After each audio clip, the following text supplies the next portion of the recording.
Hello दोस्तों, आप सभी को प्रभु यीशु मसीह के नाम में जय मसीह की। परमेश्वर के नाम की स्तुति हो, परमेश्वर के नाम की महिमा हो। एक बार फिर से मैं आप सभी का स्वागत करती हूँ मेरे एक और नए वीडियो में। दोस्तों, आज का जो ये वीडियो है ये बहुत ही खास होने वाला है हर एक मसीह के लिए।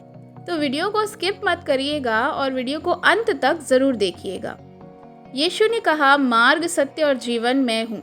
बिना मेरे द्वारा कोई पिता के पास नहीं पहुंच सकता।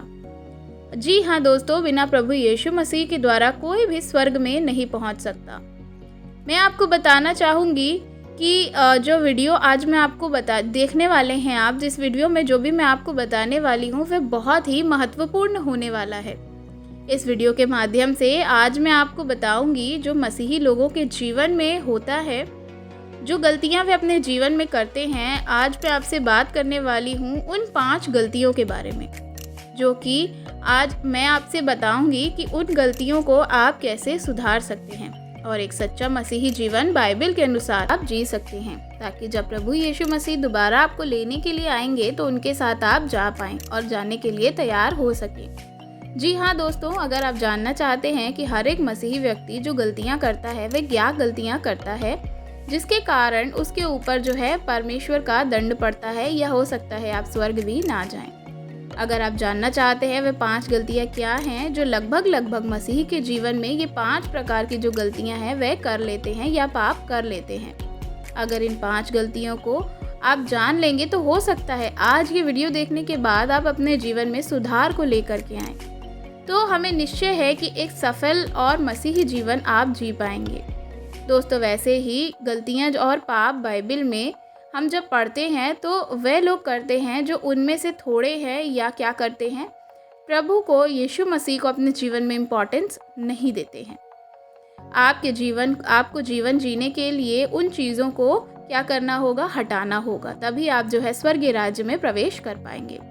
इसको बताने के लिए अगर जो ये 5 गलतियाँ हैं जो मैं आज आपको बताने वाली हूँ, इन गलतियों को अगर आप सुधार लेते हैं, आज अगर आप इन पे काम करते हैं तो आप निश्चित एक सच्चे मसीही जीवन को जी पाएंगे और उस मार्ग पर चल पाएंगे जो मसीही हमें और आपको प्रभु यीशु मसीह सिखाना चाहते हैं और बताना चाहते हैं। तो आप उस भट्टी से, जो नर्क है, वहाँ से बच सकते हैं। लेकिन इन 5 गलतियों को सुधारते हुए अगर जो नहीं सुधरता तो सीधे आपको उस जगह पर डाला जाएगा जहाँ पे नर्क है, जहाँ लूसीफर है और उसके साथ ही आपके लिए तैयार किए गए हैं। जी हाँ दोस्तों, जो नर्क नामक जगह है वह परमेश्वर ने इंसानों के लिए नहीं बनाया था। इंसानों के लिए उसने ये चीज़ों को नहीं बनाया था। वह लूसीफर अर्थात शैतान के लिए वह नर्क को बनाया गया था। लेकिन बात क्या है, जो इंसान है आज जो पाप करते करते मर जाते हैं, आप जो है यीशु मसीह को स्वीकार किए बिना मर जाते हैं, अपने पापों से तौबा पश्चाताप नहीं करते हैं और यीशु मसीह को उद्धारकर्ता के रूप में ग्रहण नहीं करते हैं, तो वे आज क्या है, नर्क में जा रहे हैं। अगर उस नर्क से बचना चाहते हैं तो ये 5 गलतियों को आप सुधार लीजिए। और बहुत सारी ऐसी गलतियां हैं जो मसीही करते हैं, लेकिन मैं आपको इसी वीडियो के माध्यम से आज कुछ चीज़ों को बताने वाली हूँ। तो हम देखते हैं जो कि सबसे पहली गलती है जो हर एक मसीही करता है, वह है दूसरे देवी देवताओं की पूजा करना। जी हाँ दोस्तों, बहुत सारे ऐसे भाई बहन हैं दोस्तों जो कि क्या करते हैं कि आप ऐसे बैकग्राउंड से आते हैं, उसके बाद आप मसीह पर विश्वास करने के बाद भी आप क्या करते हैं, आपका जो मन है उन सारी चीज़ों में, पुरानी देवी देवताओं में लगा रहता है, जिनको छोड़ करके वह मसीह पर विश्वास तो करते हैं, लेकिन क्या है, अभी तक वो चीज़ों को वह छोड़ नहीं पा रहे हैं। जब हम पढ़ते हैं व्यवस्था विवरण उसका 11 अध्याय का 26 से और 28 वचन तक की, तो वहाँ पर इस प्रकार से लिखा है, सुनो, मैं आज के दिन तुम्हारे आगे आशीष और श्राप दोनों रख देता हूँ, अर्थात यदि तुम पर मैं अपने परमेश्वर यहोवा की इन चीज़ों को जो मैं आज तुम्हें सुनाता हूँ मानो तो तुम पर आशीष होगी, और यदि तुम अपने परमेश्वर यहोवा की ना मानो तो क्या होगा कि जो मार्ग में जो आज्ञा आज मैं परमेश्वर जो आपको सुनाते हैं वे क्या करेगा कि आपको नष्ट करेगा। वहाँ पे इस प्रकार से लिखा है कि यदि आप दूसरे देवी देवताओं के पीछे हो लेंगे जिन्हें आप नहीं जानते, तो वे क्या होगा, तुम पर श्राप पड़ेगा, तुम पर श्राप पड़ेगा। हाँ जी, परमेश्वर का वचन साफ साफ कहता है कि आज मैं तुम्हारे आगे 2 रास्ते, 2 चीज़ों को रख रहा हूँ, आशीष और श्राप। चुनना अब आपका कार्य है कि आपको आशीष चाहिए या श्राप। जब हम देखते हैं कि मिस्री लोग जो थे उन्होंने आज्ञाओं को नहीं माना था, जिसकी वजह से उन्होंने बाद में मूर्ति की स्थापना करी थी और पूजा करी थी, इस वजह से क्या हुआ था, उनके जीवन में भी श्राप आया था। तो मैं आपको बताना चाहूँगी कि आज परमेश्वर ने ये चुनाव आपके हाथ में रखा है कि आप क्या करना चाहते हैं। अर्थात बाइबल के उन वचनों पर जो वचन आपको रास्ता दिखाते हैं, परमेश्वर आपको सिखाना चाहते हैं, उस रास्ते पर आप चलना चाहते हैं या उससे उल्टा अपोजिट करना चाहते हैं, तो क्या होगा, आप पर श्राप पड़ेगा। मेरे दोस्तों, जो मैंने आपको पहले टॉपिक में आपको मैं बता रही हूँ, ये बहुत सारे आज मसीही भाई बहन ऐसा करते हैं, जो मसीह में विश्वास करने के बाद भी दूसरे अलग देवी देवताओं की पूजा करते हैं, उनका प्रसाद खाते हैं, उससे वहाँ पर उनकी जगहों पर जाते हैं, उनकी महिमा में शामिल होते हैं। इस प्रकार से आप ना करें। अगर आप ऐसा करते हैं तो आपके आगे आज क्या है, परमेश्वर ने साफ साफ आपको बता दिया है कि 2 रास्ते आपके आगे रखे हैं, एक आशीष का और दूसरा जो है वह है श्राप का। और अगर आप वहाँ जाते हैं तो परमेश्वर फिर आपको क्या करेंगे, श्राप देंगे। तो हमें वो आशीष देते हैं। परमेश्वर ने फिलहाल हमारे लिए आशीष को रखा है अगर हम परमेश्वर की आज्ञाओं के अनुसार अपने जीवन को जीते हैं, क्योंकि यीशु मसीह भी हमारे लिए मारे गए ताकि हम ये सारे श्रापों पापों से छूट जाएं। अगर आप उसको नहीं मानते हैं, दूसरे पराये देवी देवताओं के पीछे चलना चाहते हैं, तो आप पर श्राप आता है। जैसे कि इजरायली लोग बार बार ऐसा करते थे और गुलामी में क्या करे, जब वहाँ से वो निकले उसके बाद उन्होंने मूर्तियों की पूजा करना शुरू कर दिया था। क्योंकि जो इजरायली लोग थे, जब वे मिस्र में गुलाम थे, तो वहाँ भी वो लोग क्या करते थे, देवी देवताओं की पूजा करते थे। तो जब वो वहाँ से निकाले गए तो भी वो क्या हुआ, उनकी तरफ आकर्षित हो गए थे और परमेश्वर ने उनको क्या किया था, छोड़ दिया था। इस प्रकार से वहाँ पे जब हम पढ़ते हैं तो वहाँ पे बताया गया है कि परमेश्वर ने उनको छोड़ दिया था कि वे किसी और को ईश्वर करके मान रहे थे, तो उन्होंने उनको श्राप दिया था। तो मैं आपको बताना चाहूँगी, यदि आप ये सारी चीज़ों को आज भी कर रहे हैं तो इन चीज़ों को आप छोड़ दीजिए। मैं आपको बहुत लंबा सारी चीज़ें नहीं बताना चाहूँगी, पर मैं आपको संक्षिप्त में सारी चीज़ों को बताना चाहूँगी, जिन्हें मैं आपको संक्षेप में 5 शब्द यानी 5 जो बातें हैं मैं आपको बताने वाली हूँ। तो दोस्तों, ये पाप आप बिल्कुल भी ना करें कि आप दूसरे देवी देवताओं की पूजा पाठ करें। ऐसा बिल्कुल भी मत करें। यदि आप प्रभु यीशु मसीह पर विश्वास करते हैं, आपने उनको उद्धारकर्ता के रूप में ग्रहण कर लिया है, तो ये सारी चीज़ें आप ना करें। इसको आप क्या करेंगे, अपने ऊपर क्या करेंगे, श्राप को लेकर के आएंगे। अगर आप इन चीज़ों में अभी तक गौर नहीं कर रहे हैं तो आपके ऊपर श्राप पड़ेगा। जो दूसरी बात हम देखते हैं, तो हम क्या देखते हैं कि आजकल जो मसीही लोग हैं वे क्या अपने जीवन में देखते हैं, अशुभ मुहूर्त शुभ मुहूर्त पर विश्वास करते हैं, शुभ अशुभ चीज़ों को मानते हैं। बहुत सारे मसीही आज भी ऐसे हैं जो क्या करते हैं, शुभ और अशुभ मुहूर्तों पर विश्वास करते हैं। अपना राशिफल देखते हैं, राशिफल देखते हुए अगर जो आपसे कहा जाता है आप उसी तरह से करने लगते हैं। अगर जो बिल्ली अगर आपका रास्ता जो है वह नाप गई तो आप सोचते हैं वहाँ उस रास्ते से हम नहीं जाएंगे, हम रास्ता बदल देंगे, या आप अशुभ या शुभ चीज़ों पर क्या करते हैं, विश्वास को करते हैं। जब हम परमेश्वर के वचन को देखते हैं तो हम देखेंगे व्यवस्था विवरण उसका 18 अध्याय उसके 11 और 12 आयत में इस प्रकार से लिखा हुआ है कि तुम क्या करना, अपने किसी भी भावी कहलाने वाले शुभ या अशुभ मुहूर्तों को मत मानना, या तांत्रिक या और ओझा से पूछने वाले, भूत साधने वाले या भूतों को जानने वाले, क्योंकि जो ऐसा काम करते हैं उन सबसे यहोवा क्या करता है, घृणा करता है। तो परमेश्वर जो है वह इन सारी चीज़ों से घृणा करते हैं। आज दोस्तों बहुत सारे लोगों को खुद को सुधारने की ज़रूरत है। अगर आप अभी भी परमेश्वर पे विश्वास करते हैं, प्रभु यीशु का आपने उद्धारकर्ता के रूप में अपने जीवन में ग्रहण किया है और उसके बाद भी आप जो है झाड़ फूंक करने वालों के पास जा रहे हैं, शुभ अशुभ मंगल चीज़ें और ये सारी चीज़ों को अगर आप मान रहे हैं तो आप क्या कर रहे हैं, बाइबल के खिलाफ कर रहे हैं। परमेश्वर की नज़र में आप घृणित काम को कर रहे हैं। परमेश्वर ने हर एक दिन को अच्छा बनाया है, कोई भी दिन अशुभ या शुभ नहीं है। परमेश्वर ने सारी चीज़ों को जब बनाया था, तो हम उत्पत्ति किताब में जब देखते हैं तो परमेश्वर ने कहा सारी जितने दिन उन्होंने बनाया उन्होंने कहा अच्छा है। किसी भी चीज़ को ये नहीं कहा कि आज ये अच्छा नहीं बना या आज ये अशुभ बना है। किसी भी रंग के अगर आप कपड़े पहन रहे हैं तो सारे रंग आपके लिए शुभ हैं, कोई भी रंग ऐसा नहीं है जो अशुभ हो। बहुत सारे लोग आज ये सारी चीज़ों को सोचते हैं कि हम जो है ये सारी चीज़ों को नहीं करेंगे और ये कपड़े नहीं पहनेंगे। बहुत सारे लोग काले कपड़े नहीं पहनते, सफ़ेद कपड़े नहीं पहनते हैं कि अशुभ है। जी नहीं, बिल्कुल नहीं। बाइबल में कहीं भी इस प्रकार से नहीं लिखा हुआ है। तो अगर आप ये सारी चीज़ों को मान रहे हैं तो आप ये सारी चीज़ों को मत करें। अगर आप भूत साधने वालों के पास जा रहे हैं, किसी भी तरह का झाड़ फूँक करा रहे हैं, जादू टोना करा रहे हैं, तो परमेश्वर की नज़र में आप घृणित काम को कर रहे हैं। कोई भी जादू टोना, कोई भी तंत्र मंत्र यदि आप कर रहे हैं तो क्या हो रहा है, आप अपने जीवन में परमेश्वर का श्राप लेकर के आ रहे हैं। परमेश्वर का समाचार जो है जब हम पढ़ते हैं तो बहुत सारी दुष्ट आत्माएं यीशु के नाम से थर थर कांपती हैं। इसलिए कोई भी जादू टोना करने वाला आप पर हावी नहीं हो सकता है। तो ये सारी चीज़ों से आप अपने आप को दूर रखिए, क्योंकि परमेश्वर का वचन सामर्थी है, क्योंकि आप जीते जी परमेश्वर के अधीन में हैं। इसलिए शुभ और अशुभ चीज़ों पर विश्वास ना करें।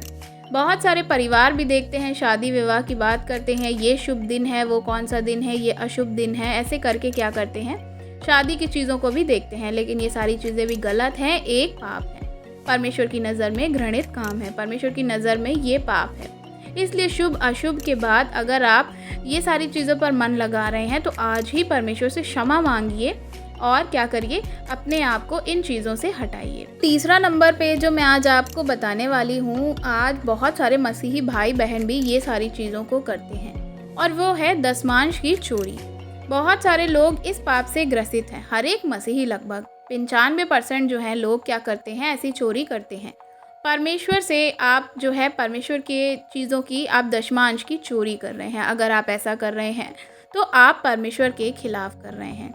जो आप ऐसा अगर कर रहे हैं तो परमेश्वर आपको आशीष कैसे देंगे?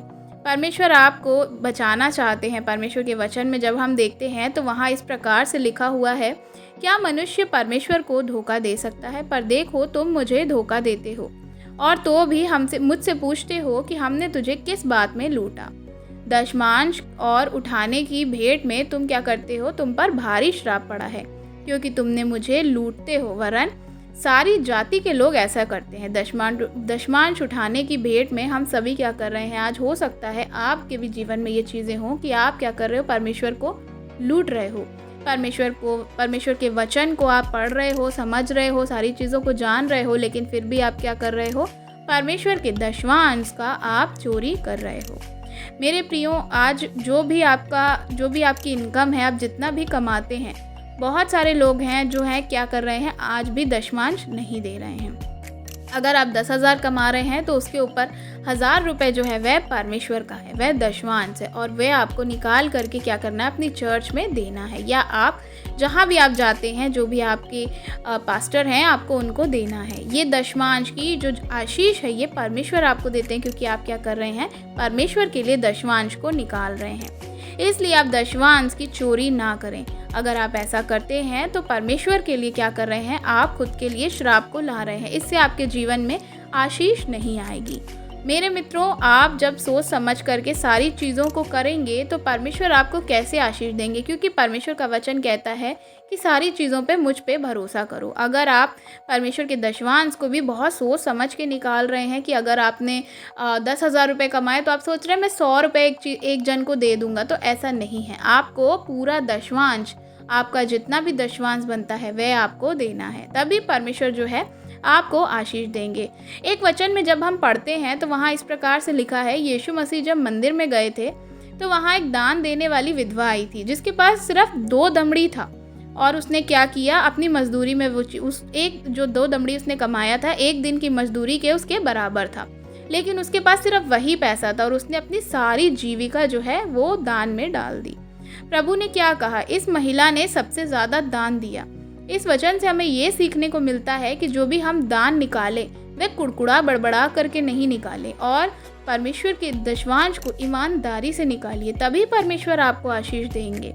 अगर आप दशमांश नहीं दे रहे हैं तो आप आगे क्या होंगे, आपकी गरीबी दूर नहीं होगी, आपके घर में किसी भी प्रकार से कोई भी धन संपत्ति नहीं बढ़ेगी, आप अमीर नहीं बन पाएंगे। आपके साथ क्या होगा, आप जहाँ हैं, आप हो सकता है आपका स्टेटस और उससे नीचे गिर जाए, क्योंकि आप परमेश्वर की दशमांश की चोरी कर रहे हैं।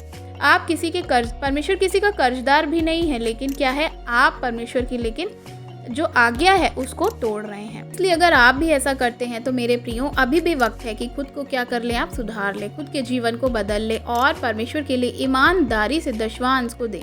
चौथी बात जो मैं आपको बताने वाली हूँ वो है अपने शत्रुओं से प्रेम करना। आज बहुत सारे ऐसे लोग हैं जो क्या कर रहे हैं, अपने शत्रुओं से प्रेम नहीं करते बल्कि दुश्मनी के बदले दुश्मनी निकालते हैं, उनके लिए प्रार्थना नहीं करते। परमेश्वर का वचन हमें कहता है कि अपने सताने वालों के लिए प्रार्थना करो और अपने जो आपके दुश्मन हैं उनसे क्या करो, अपने शत्रुओं से प्रेम करो। तो मैं आपको बताना चाहूँगी कि आज हो सकता है आप बाइबल पढ़ रहे हो, आप वचन पढ़ रहे हो, बहुत सारी चीज़ें कर रहे हो, लेकिन आप अभी भी अपने शत्रुओं के लिए प्रार्थना नहीं कर रहे, आप उन्हें माफ़ नहीं कर पा रहे।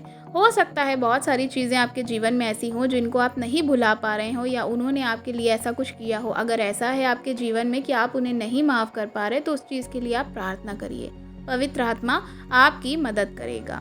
क्योंकि मैं आपको ये नहीं बता रही कि आप क्या करें, उनसे जाके झगड़ा करें, लड़ाई करें, नहीं। यीशु मसीह की शिक्षा हमें ये बिल्कुल भी नहीं कहती है।